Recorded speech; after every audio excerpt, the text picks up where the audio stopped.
The views and opinions expressed by presenters and guests are their own and do not necessarily reflect the official policy or position of Parasearch UK Radio or its affiliates and sponsors. Listener discretion is advised.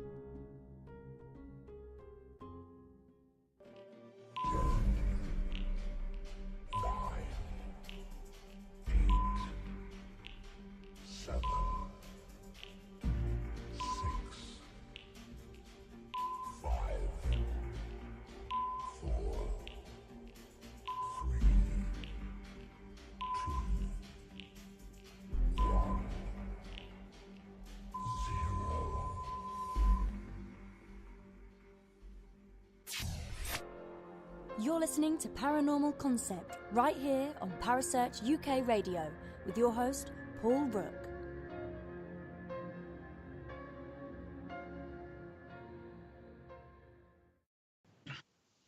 Good evening, everyone, and welcome to the Paranormal Concept Show. I'm your host, Paul Rook, and tonight's show, well, we've got a busy studio tonight. Everybody's here. We have Kerry Greenaway, as always. Hello, Kerry. Hello, how are you? Oh, not too bad, thanks. How are you? How's your week been? Very interesting so far. Yeah, it's good. All good. Okay, cool. Cool beans. We're also joined by Carl Hutchinson. Hello, Carl. Hi, Paul. How you doing? Yeah, not too bad. Have you recovered from Salem yet? The jet lag's slightly getting better. I'm getting my body clock back to normal. So, yeah. Excellent. I believe your show on Thursday is going to be talking about Salem Con, is that right? Yeah, we're just going to basically just give an overview of the actual convention itself, what went on, who was there, some funny moments and all that sort of stuff. So, excellent. I'm looking forward to hearing all about it on Thursday.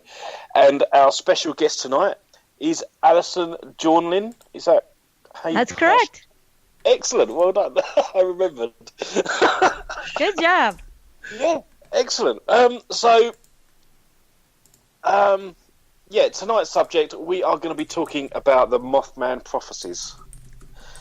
For me, I don't know too much about the Mothman Prophecies. I think Kerry and Carl probably know a hell of a lot about it, more than me. So can we just sort of go over some of the basics and how that sort of come about? Sure. Well, for a little bit about me, since nobody's going to know who I am unless I explain it. So my name's Allison. I'm a paranormal investigator. I've been interested in really everything Fortean, since I can remember. And so I've been actively investigating the paranormal for over 20 years now. And recently we had... in 2017, we had a whole spate of sightings near where I live in Milwaukee, Wisconsin, USA, in actually the Chicagoland area. And so, of course, as a paranormal investigator, I'm like, wow, this seems like a major flap that's going on here, because there were sightings like every week, starting from, it started making big news in April of that year, 2017. And then, so my plan was just, hey, get on the ground and check out those sighting locations and see what I can learn. So I'm going to share a little bit about that later. Mm-hmm. But the most famous Mothman sightings are from Point Pleasant, West Virginia. Mm-hmm. And they occurred from 1966 to 1967. And they were most famously written about by John Keel in his book, his 1975 book, The Mothman Prophecies. And there's also a movie, although it doesn't follow it doesn't follow exactly what happened. It gives you the major plot points and gives you an overall feel for what experiencers must have felt. So, again, that was 1966 to 1967, but it was so memorable because this creature was spotted called the Mothman. And really, it didn't look like a moth. I think that was just the media likes to slap labels on things. Mm. So, yeah, I don't think it resembled much of a moth, except that it was flying. It was like a flying humanoid, which are sometimes reported all over the world. And it was, or sometimes people say like a big bird or maybe more of a bat-like creature. But general description was that it was about 7 to 8 foot tall, dark, shadowy figure with a wingspan of anywhere from 10 to 12 feet. And in the Point Pleasant accounts, most of the accounts didn't talk about it as having a defined head. They talked about it almost having like eyes coming out of its chest, like kind of a sunken area where the head should be, and these big, prominent red glowing eyes sticking out of the chest area. And other things that accompanied these sightings were UFOs and men in black and strange encounters with a gentleman named Indrid Cold, who emerged from a spaceship, and also physical symptoms like bleeding from the ears from exposure to either the UFO or to the Mothman experience, or a certain kind of non-bacterial conjunctivitis that was brought on by exposure to the UFOs. So it was quite an array of phenomena, which all culminated in the tragic Silver Bridge collapse on December 15th, 1967, where 46 people lost their lives. So that's it in a nutshell. That is very much in a nutshell, because if you read the book, it actually... It is quite strange how the whole case builds up, isn't it, through that period of time, and how John Keel outlines it. When I first started reading it, I was thinking, this is just like case after case. It doesn't seem to hang together, and it's only by the end of the book you suddenly think, oh, actually, this is a very strange... The whole thing's very strange. But like you say, it started with the sightings of this, and we'll use the term Mothman. What do you think? Do you think it's not an actual, like, crypto being, is it? Well, that's hard to know. It's, like a cryptid creature, a cryptozoological creature, that's thought to be like a hidden animal, some species that we haven't really discovered yet. And, as far as if it is an actual animal, I mean, that's something that I've really considered looking into the more modern day cases, and knowing what I know about Native American history and connecting those two things. It might very well be a natural creature that we only see during certain migration times, and it's perceived by people to maybe be a humanoid, or they add this fear aspect to it, that it grips them with this crippling fear. But, it's hard to know if that's coming from the creature or if that's coming from the person who's experiencing it in whatever meaning they're putting on it. So it may very well be a cryptid, but, from the way that John Keel describes it in his Mothman Prophecies, it sounds more like it's just a manifestation out of many manifestations that are put in our path by some unknown beings who don't have our best interest at heart. At least that's what John Keel would come to believe, that they're here to tamper with us, and for what reason he didn't know. But the idea is that there's other intelligence out there, and maybe we're just having trouble communicating with them in a way that they would understand and we would understand, and their malevolence is just interpretive. But we don't really know. I mean, to John Keel, it was an enduring mystery, and he came to view all these different manifestations, the UFOs, the men in black, the Mothman sightings, as coming from one thing. So, Alison, just to go over something you just said there, so did the sightings of the UFOs or the lights in the sky happen first and then the sightings of the Mothman, or was it the other way around? it was UFOs first. And really that's why John Keel was there looking into UFO reports. And then these strange reports of this flying humanoid came and he didn't quite know what to do with it. Okay. So, yes, he had been an avid UFO enthusiast and investigator. So, yeah, that was kind of like a new manifestation.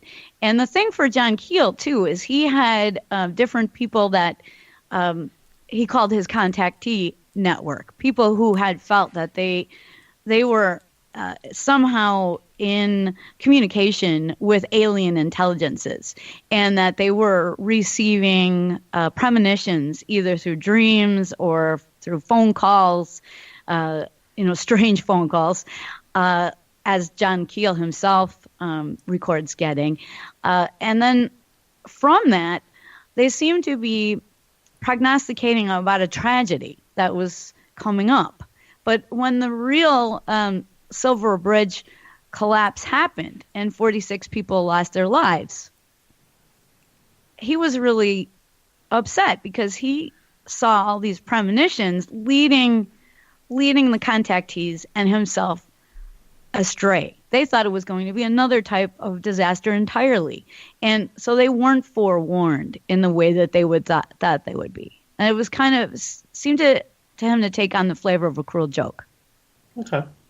But there was lots of things guys, I would suggest if you haven't read it, then you do need to read it because it will give you a lot more of an understanding. Because like Alison said, you've got so much in this book and it builds up throughout the book.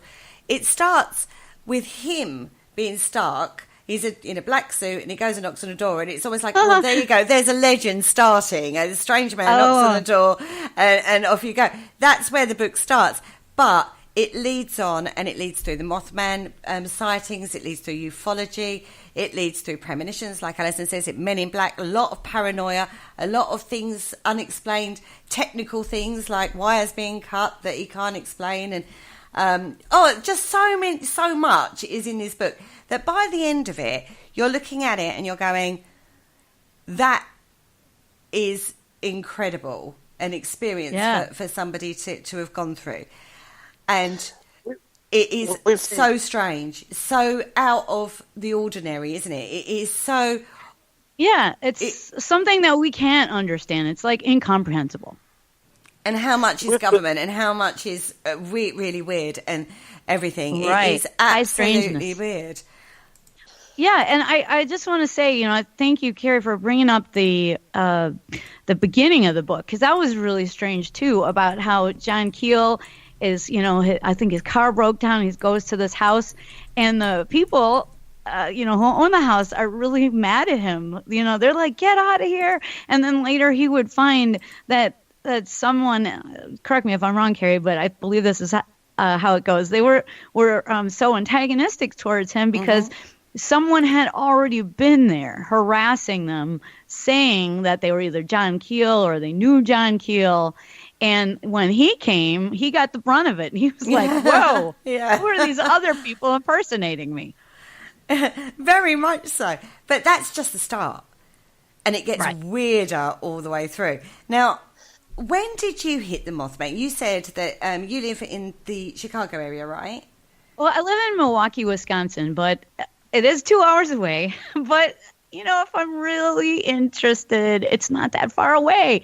I thought any paranormal investigator would want to get her feet on the ground and see where some of these sightings happen. And then the whole idea of it was, hey, why don't I videotape all these locations and read the accounts as I'm at the location, and then let the people who are watching my videos decide for themselves whether they think this is a viable location for such a sighting. And, I did that because, I think it's important that you actually go to the scene of the crime and you see if you can corroborate some of the details of the account. Because, for so much of it, a lot of what we do is internet-based. But I think you need to go beyond that because, as we know, what appears on the internet cannot always be trusted. And you need to go out and vet those witness accounts and see if there's anything there before you act as if they're reality. Mm-hmm. So basically, what's happened is in Chicago in 2017, if I recall. Yes. Well, there were a handful of reports in 2011. I went to those sites, and there were roughly 60 in 2017. And I'm the only researcher that's actually been to all the sighting locations. Okay. So this resurgence, we'll say, is happening 2 hours from your home. And like you say, it's amazing that you get your feet on the ground to go and actually corroborate some of the witness statements that you've seen, right? Right. Absolutely. Which is an absolutely amazing opportunity. I was like, I cannot pass that up. At this point, I'm assuming you knew all about the John Keel Mothman prophecy scenario. Absolutely. Yeah. So this is almost like, is it happening again? Yeah, it's happening again, and this time it's only 2 hours from my house. Game on! You betcha. Yeah, game on. You betcha I'm going to get out there. I want to find a monster. I mean, who doesn't? So that was my idea. Following the footsteps of witnesses, record what I find, and, report on whatever my conclusions are. And unfortunately, for a lot of those reports, what I would find are a lot of red flags, inconsistencies between the witness accounts and the locations themselves. So that taught me a lesson that I think, we can unpack a little bit to talk about what we need in terms of a higher standard for paranormal investigation. Because I don't want to take the work of John Keel and, make a mockery of it. I think, when modern day things are happening, we should apply the same rigor that he did, or even best him if we can, because, this is 2019 and we can do better every year as we learn. Yeah. And so that's why these cases are so interesting to me, because they point to something that I think we need to do in the paranormal community at large. I don't disagree with you, actually. I think with the technology we have in this day and age, and, bearing in mind, John Keel had very limited technology back in Tutde as it was now, and we can apply exactly the same principles, but with modern eyes and modern technology now in a way that he wasn't unable to do back then. So, right. When you first heard it, and you was like, right, that's it, I'm on this case, I'm all over this. When you first got there, and I'm assuming you had a file with witness accounts and stuff. Did you get in contact with some of the witnesses directly? Okay, so this is what happened. There's a popular blog, and I don't think I'll name it because the people who are listening probably already know. And I don't want, I'm not trying to make enemies. We've had differences, since I've become skeptical of a lot of the accounts. But so what happened was this popular paranormal blog began posting these accounts and was the major purveyor of such accounts. And so what I would do is there was a map, and you can still find it out there. It's called the Chicago and Regional... What is it called now? They changed it. The Chicago and Regional Winged Humanoid Flying Entity Sightings and Encounters Interactive Map. So I was like, this is great. There's already a just map. rolls off the tongue. Yeah. I know, right? I have it right here so I can reference it. So if you're playing along at home, you can take a look. So yeah, it's like, I am going to every single one. And if I can talk to witnesses, great. But, what do I have right now at my disposal? And that's my iPhone, my YouTube account, and my car, and my mind. And I can get out there and start exploring. And then along the way, I would meet people like Sam Moranto, who is the head of Illinois MUFON, which is the Mutual UFO Network. He's done lots of high-profile investigations. Like, I believe he was actually lead on the investigation over O'Hare Airport, that strange UFO sighting in 2006 that actually punched a hole in the clouds and was witnessed by many people on the ground at that airport, including, employees who, were afraid about losing their jobs for reporting that, but they did anyway. So he has a lot of investigative experience. And so unbeknownst to me, he had started to watch my videos because he was conducting his own investigation. Because in 2007, the first 7 reports that came in that year were submitted to MUFON. And one report was taken by Illinois MUFON. So the others were submitted to the national organization. Again, that's Mutual UFO Network. And then the bulk of the remaining reports were taken by this major blog. Now, here are some red flags that became apparent right away to the people at MUFON.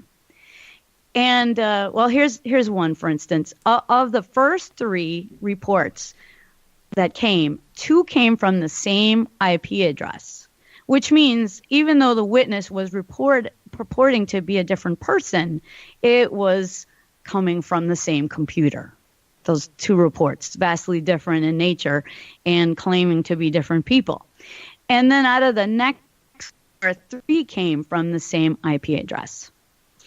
Now, there were other problems that I noticed as well. Like when I was going to the locations, sometimes the physical landmarks wouldn't match up. Like they say, there's 5-story buildings around here where this happened, and there's no 5-story buildings. Or they say, hey, the Mothman perched on a basketball hoop in this park, and it's a kiddie park. It's for toddlers. There's no basketball hoop.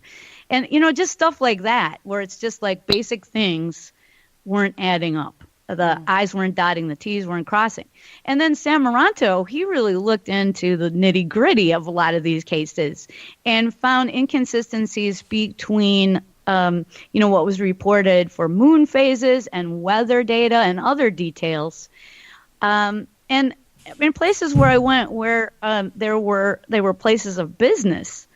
And, I would stop employees who were working there, talk to the guards, and none of them had any idea of the events. You would think if something as major as seeing, a 7-8 foot tall winged creature happened, that there would be some scuttlebutt among employees. But there was no knowledge. Even one place I went, which was a community center, and apparently the weekend before I arrived, they had a big incident in the parking lot with the Mothman where there were 2 lovers meeting up in a parked car.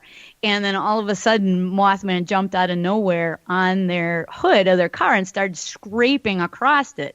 And they didn't know what to do. They had to, try to survive. And so, thankfully, there was a flashlight in the car. And when they flashed it in his eyes, he flew out of there, and they were able to make their escape.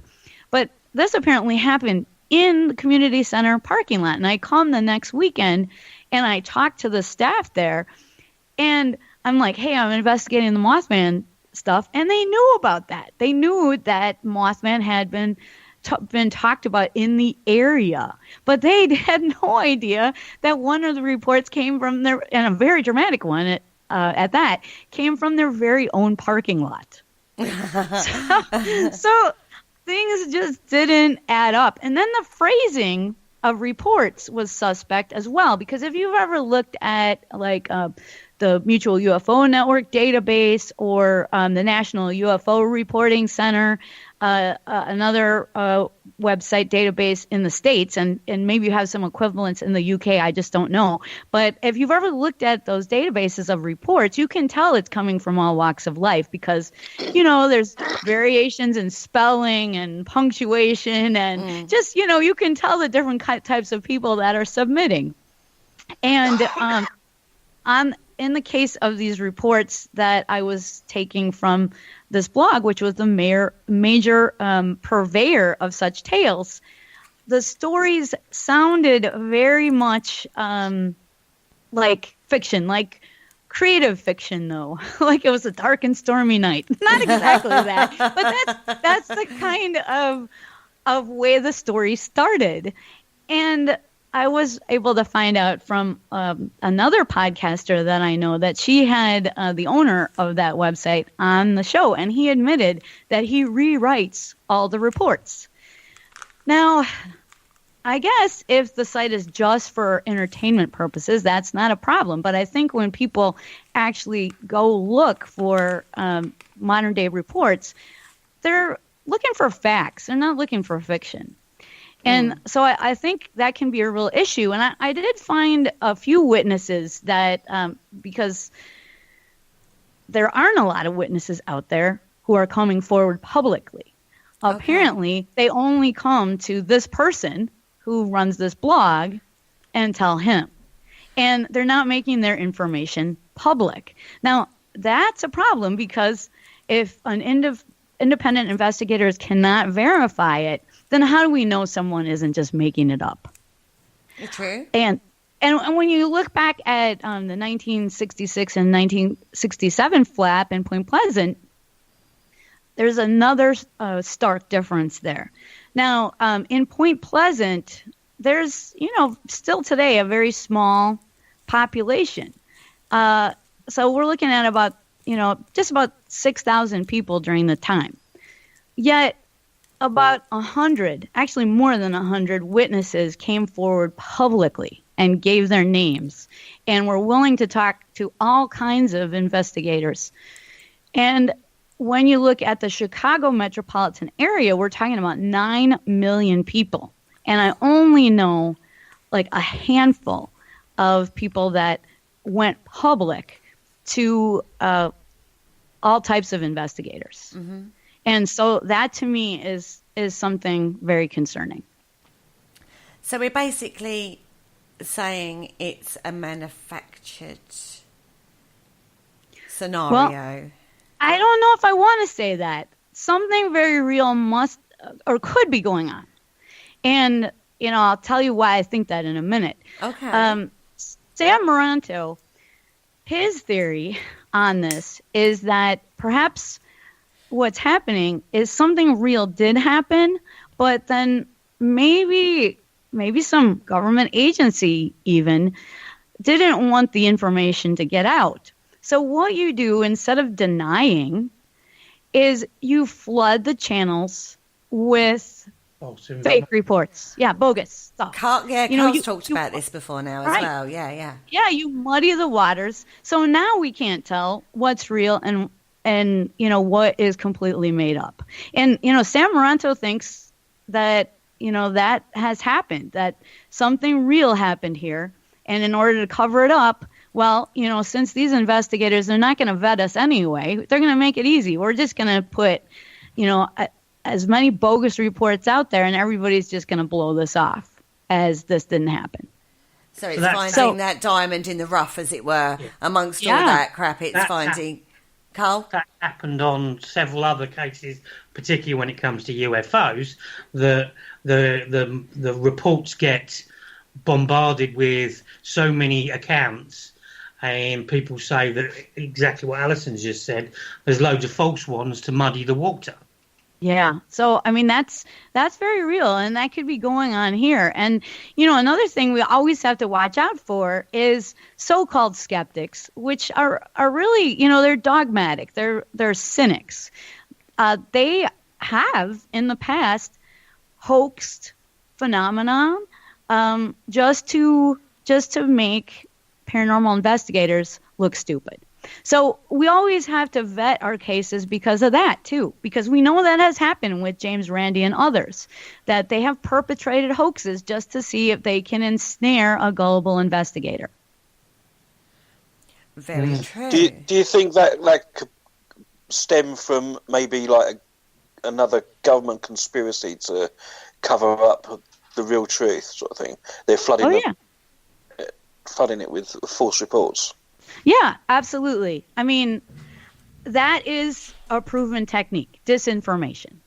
So, hey, if it works and, nobody is going to really look into that deeply, they're just going to take everything that is given to them and just post it up online as if it were truth. Hey, that's going to make it easy for whoever's trying to hide the truth. Carl always says to me, what's the best way to hide something in plain sight? Plain sight. Absolutely. So that's my feeling on it. And that was my conclusion on it. And I got to say, like, there's one account that is interesting to point out. A trucker, he was going into work and he saw this, strange, dark, flying vehicle. Well, there I just gave it away. He actually thought it was a vehicle. He actually, when he talked to me, as opposing to just, the report that was put up attributed to him on the blog, he's like, it wasn't a flying humanoid. Yes, it was dark. It had like a scalloped, almost bat-like wings, but it was a vehicle. It was a flying device. It wasn't a flying humanoid. It wasn't a creature. Mm-hmm. What year was that, Alison? Oh, that was in 2017. I'm feverishly trying to find out which one it is, but it was one of the 2017 reports, and I have so many here in my PowerPoint document here. But it was one of them from 2017, and let's see. I think this is it. Okay, it happened on March 22nd, 2007, at Cicero Avenue and the 290 Expressway in Cicero in Illinois. And that's, just a suburb of Chicago. It's pretty close. And then at approximately noon, the witness, truck driver who gave his name, Billy Bantz, he noticed a flying object. And it seemed to be coming from Midway International. So he described it that it closely resembled like a Batmobile in the sky. And now this is interesting. You'll like this, Carrie. He actually reported that he suffered some bizarre medical conditions and the unexpected death of his mother in the 1.5 months since the sighting. So that was kind of interesting because in terms of these Chicagoland reports, there aren't really the UFO sightings that you got in the Point Pleasant reports. There's no men in black. There's no physical symptoms really, except for this specific case.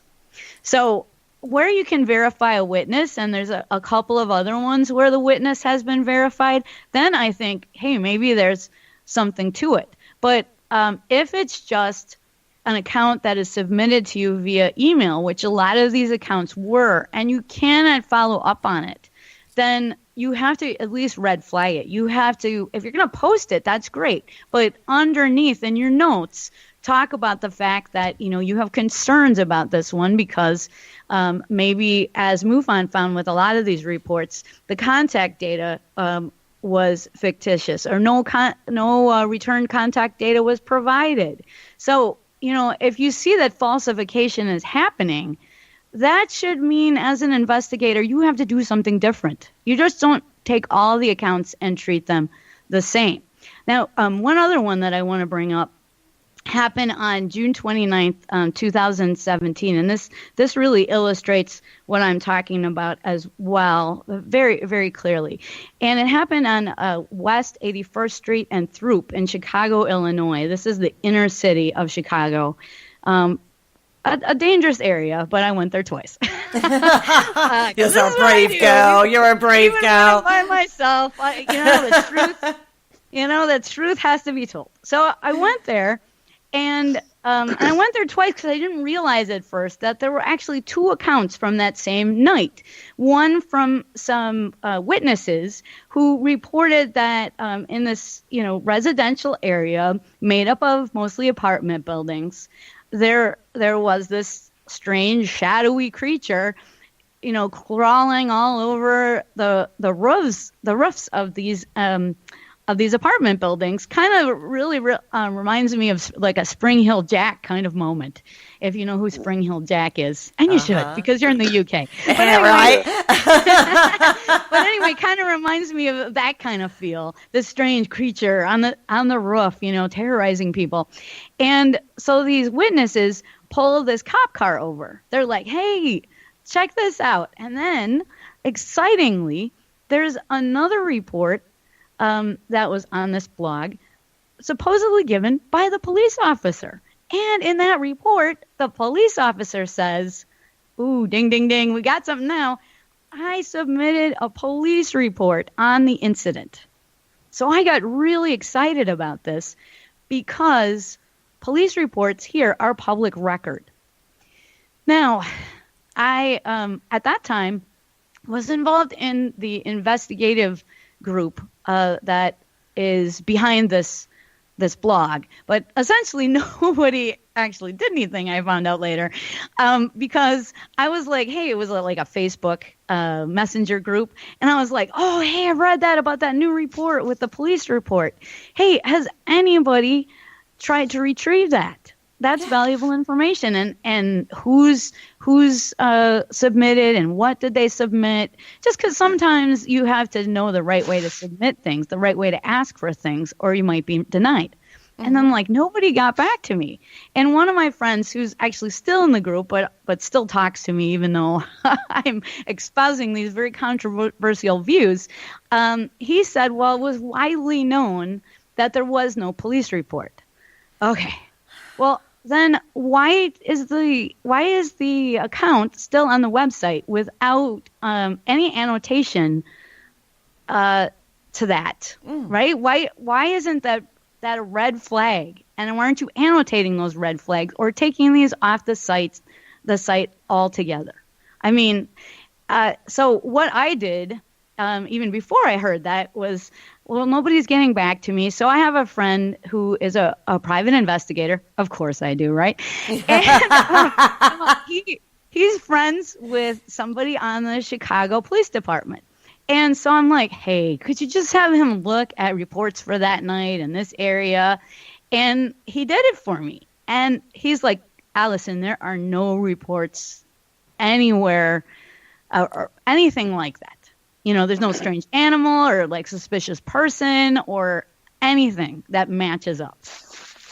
So there is no police report. So do you see my problem here? Yeah, I can see how frustrating it must have been for you. Now, I just want to go back to a point you mentioned. In the Chicago sightings, there's no ufology flap. No, not as far as the one in Point Pleasant, because there were a lot of UFOs reported around the same time. It's all tied together, isn't it, around the Point Pleasant one? Whereas in the Chicago one, it's not at all. Right, and actually, like I mentioned, well, there was one UFO, the March 22nd case that I mentioned. But that's one out of how many hundreds of accounts of the Mothman. So, and the thing is, though, the witness made it clear that it was a vehicle. It's not a flying humanoid. But when it is published in the blog, it is rewritten to convince everybody that this is part of the flap and it was a flying humanoid. That's also a problem. There was another report where two red lights were spotted. This was on July 1st, 2017. And those red lights, although the person, again, this is possible UFO activity, but the person reports seeing these red lights above this marshy area, and this is Calumet Avenue in Whitting, Illinois, and they are passing by in their car and they see these two suspicious looking red lights, and so what they did to claim that was the Mothman was, well, these were the red eyes, but he doesn't say that in the account. And one of the other accounts, interestingly, is of an insectoid. It's green. It looks like a big human-sized grasshopper that leapt from the Willis Tower, what used to be the Sears Tower.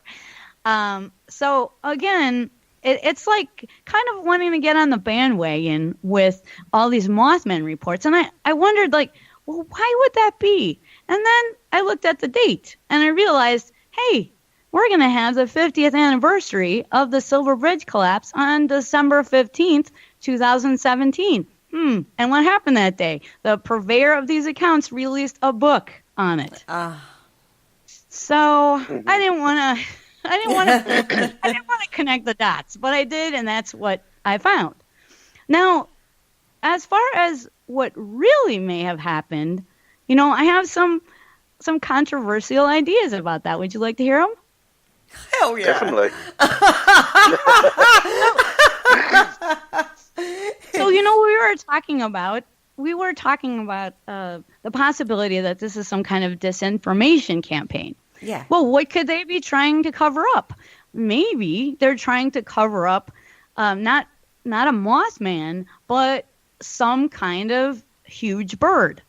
Now, why do I say that? Well, I know that there are people who, and some of them I know very well, who have seen something that they don't know how to describe. They're like, this was a huge bird, Allison. This was the size of a Piper Cub plane, which has a wingspan of 35 feet. These are people that don't seem to make up stories. One of them's related to me, actually, and this is the only weird story that he has ever reported. But, one day in 1988, he saw what looked to him to be like a dragon or a pterodactyl, he described it. And he drew a sketch of it for me, and it really did look like a pterodactyl head from his sketch. And he said, he was in the military, so he said, well, this is like as big as a plane, as big as a Piper Cub, which, again, has a 35-foot wingspan. And so I would find that there are lots of reports that date back to the 70s, the 60s, in a certain corridor in Illinois going up through Wisconsin. And these reports, there are a couple of reports that I took from Wisconsin, that one from 1988 and one from 2000. Now, these seem to indicate that, maybe there's some kind of migration pattern going on. There's a whole film by Seth from Small Town Monsters that's coming out. It's called Terror in the Skies. And it's about this very thing. And actually, I'm going to be in the movie. I don't know if I want to start telling people about that. What if I look horrible? And then it's going to be here. It's gonna be following me around forever. So anyway, I'm supposed to be in that movie. It's coming out in June, but it's about such reports.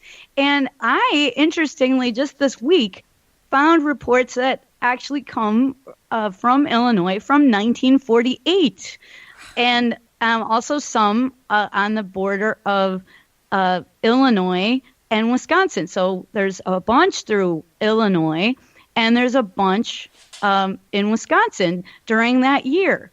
And then this is how it's described. It's described as having this huge wingspan, which looks as big as a plane. And, one of the witnesses was actually Army. He was I'm not sure what his rank was, but he was an important person in the military.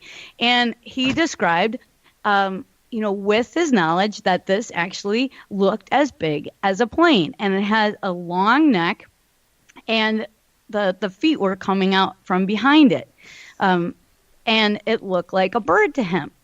And what really did it for me is that I currently teach, and for the last 13 years, I teach at a Native American school, and in this area in particular, although other tribes share this belief as well, but the woodland nations of the Wisconsin and Illinois area have lots of stories of what they called the thunderbird, which is a huge bird, a massive bird that they describe in their oral histories. And so, this is all connecting for me as possibly what this is. And then I also did some research on pterosaurs, which they're not really dinosaurs, but people think of them as flying dinosaurs, like the pterodactyl. They're really flying reptiles. But the biggest one that was ever found in fossil form, and so then they had to estimate the wingspan, and at first, based on the weight of it and everything, they estimated 70 feet as a wingspan. Then they were like down to 50. Then now they've come up with what they feel is a more moderate estimate of 35 feet, same as the Piper Cub plane. And this was called, this is a hard one to say. I want to say Quetzalcoatlus, but it's actually Quetzalcoatlus, and that was the biggest pterosaur ever, and that was its wingspan. And it actually had a very long neck and kind of a beak like a pelican without teeth, and would have these long legs coming behind the wings. So possibly, maybe we have, going back to what you were asking earlier, Carrie, about the cryptozoological nature of this. Perhaps this is what we're looking at. Perhaps this is some remnant of one of these pterosaurs. Wow. Now that is a theory. Definitely. And it is one I've heard before. I'm not going to lie. It isn't something that this is completely out my remit and I'm sitting here going, well, that don't make sense. I've heard these kind of accounts before.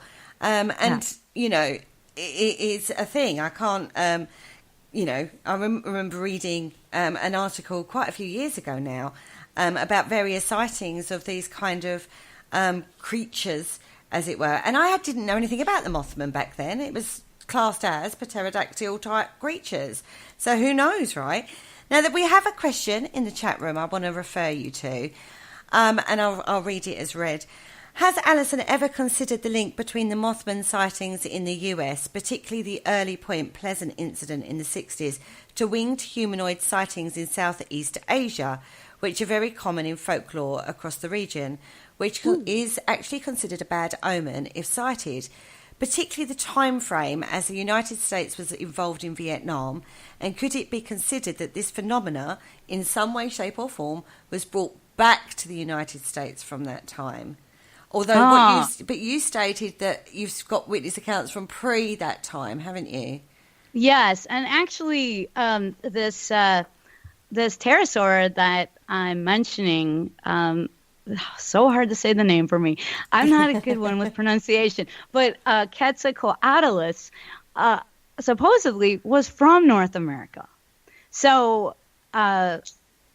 we might still have a remnant population of that flying reptile. And that's what I'm thinking it is, because thunderbirds are so prominent among the Menominee, the Oneida, the Ojibwe nations in this area, and really take up a very important part in their cosmology. So I think that, maybe that's what they were seeing.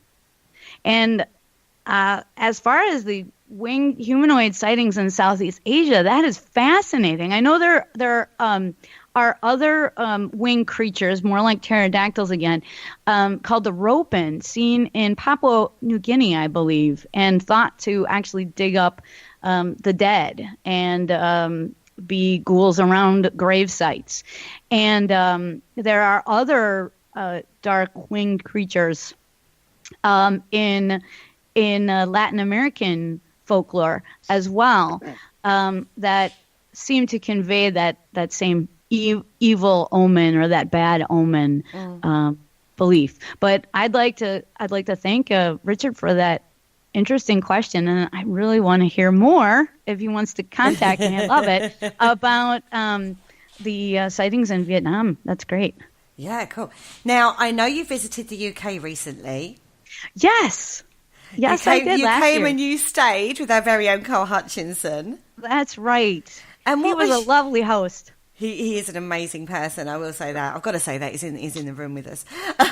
Yeah. No, I love him dearly. But you was in the UK and you was investigating something very specific, weren't you? Oh, yes. Actually, the OG ghost hunter was a woman, right? The original gangster ghost hunter was Catherine Crowe. And so I'm writing a book about her, so I had to go to a particular library archive in Kent, and Carl was so kind to give me lodging so I could spend a lot of quality time with that archive. And I am working on a book which should be coming out, I'm thinking next year, and you'll find out more about that. But it's about somebody who everybody in the paranormal field owes a debt of gratitude, and I'm just trying to help her reclaim her place, because essentially everyone has forgotten the contributions that she made, and I want to bring that to people's attention. So that's why I was there. But while I was there, I actually investigated with Carl. We went and we made a video, and we made it in Kent, Shambling Park, I believe that's where we were, in Hythe. Did I say it right? Hythe, yeah. Yes, finally I pronounced something right. In Hythe. And that's where a Mothman-type creature, which was actually reported on my Flying Saucer Review, and then later John Keel, the Mothman was spotted there in 1963. And the strange thing about this Mothman, though, is he had webbed feet. So I like to call him Bat Duck instead of Mothman. I think that's more apropos. But it's interesting to note that in that area, there are multiple phenomena going on. The witnesses reported seeing UFOs before this Mothman waddled out of the woods. And they also in that area, there's a lot of reports of a ghost. Historical reports that people originally attributed that to, even though it doesn't seem anything like a ghost that I've ever heard of. And also there were people that thought that maybe there was a black magic circle afoot that was the cause of these manifestations. So that was really interesting, and that happened in 1963, before the Point Pleasant accounts. Yeah. We even have a Mothman in the UK, everybody. Hey, You who knew do, that, right? right? Who knew that, right? Yeah, and when I was in Hawaii, just this past July, I found that there are similar reports there, and did one video from Mount Tantalus, where a similar sighting to that one I was telling you about in Chicago, where something jumped on the hood and was scratching at the hood, was reported on Mount Tantalus in their little parking area. I believe that was 2003. But yeah, so I did a video from there, and you can find all these videos and videos of all my investigations at youtube.com/Mothman. And I'm going back to Hawaii this July. Would you like to hear a little bit about that? Yes. Okay, so I have a friend in Hawaii who's a native Hawaiian. He lives on Oahu. His name is Lopaka Kapanui. He runs the Oahu Ghost Tours there. And he expressed to me, he was like, you know what, Allison? We've got to have a conference. We've got to get you back. We've got to get you back to Hawaii. And I was like, okay, when did I win the lottery, right? And so I've been helping him organize Hawaii Paracon, and you can find more information at hawaiiparacon.com. And it's going to be this July 19th through 21st. And actually, last year was our first one. It's going to be an annual conference, but I just couldn't believe that this paranormal paradise, Hawaii, had never had a proper paranormal convention there. That just seems crazy. What, with all their history and all their mythology and all their folklore in Hawaii? Yeah, you can just feel it when you're there. And the special thing about this is not many of these conferences are organized by Native people. And I really think that that's something that is coming up in the paranormal, that we're going to start to include indigenous voices. And that's going to inform our study of the field. That's going to improve our understanding. Because, for a while, it's just been a very male kind of white Western view of these phenomena. And hey, we don't understand them more than anybody else. But I think we need more people at the table to discuss the possible costs for these things, and that can only help us make better determinations. So again, I welcome everybody to join us, and this year, along with all these cultural practitioners and native experts who are going to be presenting, you're going to have me. I'm going to be presenting on cross-cultural connections between Hawaii and the mainland, because there's a surprising amount of phenomena that have so many similarities that just are so eerie for being as far apart as we are.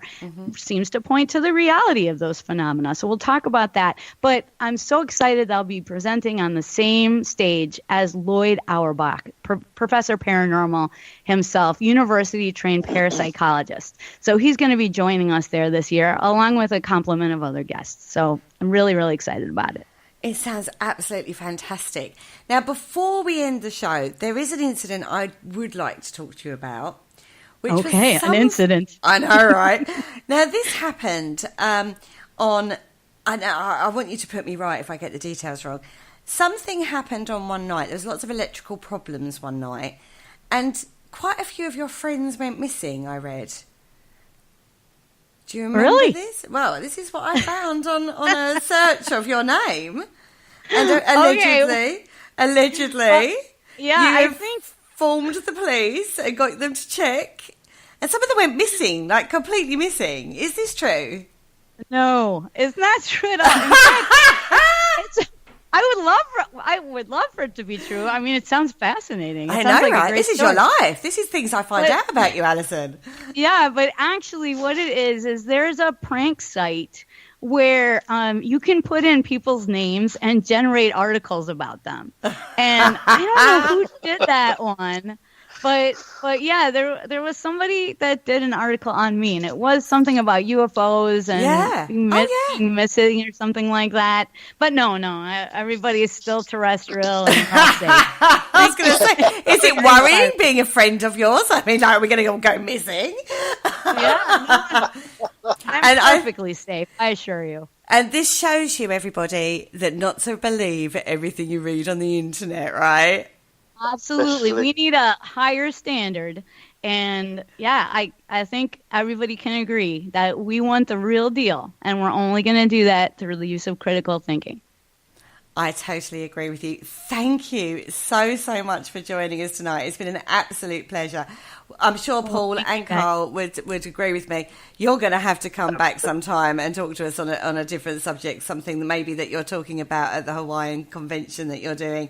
Oh, yeah. We could definitely do that. And when I get the Catherine Crowe book out as well. That would be absolutely awesome. Don't you agree, guys? Yeah, totally. Yes, definitely. Okay, well, I better hand this show back to the host, the lead host of the show, because I did kind of take it over. I do apologise, everybody. Yeah, better watch out. The women are taking over. We're reclaiming our territory. I think I got a little excited, Alison. I think maybe I got a little excited. So, yeah, thank you for joining us tonight, Alison. It's been absolutely amazing, and I've learned loads, to be fair. Well, thank you for the opportunity. I really appreciate it. You're very welcome, and as Kerry said, we'll definitely have you back. Yeah. Kerry, what's coming up for the following week? Okay, so on Haunted Histories tomorrow night, old Penny... Oh, I better not say old Penny. She'll slap me, won't she? She'll love you for that. Oh, she's getting too big for her boots, so we'll call her Old Penny. Old Penny is back in the studio talking all about Pengena Manor with Mr. Richard Blennett. Then on PSH Radio on Thursday evening, our lovely Carl and Sam are back in the studio recapping all the fun and frolics that happened at Salem Con. I can't wait to hear that. I've been waiting for this one, I tell you. And then on Friday, some of it some of it we can't recap. I'm sure there's things we're not allowed to talk about. Yeah. What happened in Salem, stayed in Salem kind of moments. The after for that show, I think. And then on Friday evening, kicking off in the studio, myself, Carl and Mark, we're going down the route of reptilian shapeshifters, everybody. Ooh. We are well and truly down the deep, dark rabbit hole of the ufology world and trying to dispel some of the myths that are surrounding that world in itself. Oh, yeah. Miss any of our shows? Don't forget, pop over to our YouTube channel. We have two. We have Archive Parasearch Radio and Parasearch Radio, where you can catch up on the entire back catalogue of everything Parasearch has put out there for you. And don't forget, whilst you're over there, don't forget to click, like, share and subscribe. Right, Paul, back to you, love. Okay, and next week's show, we're going to be covering the strange but true.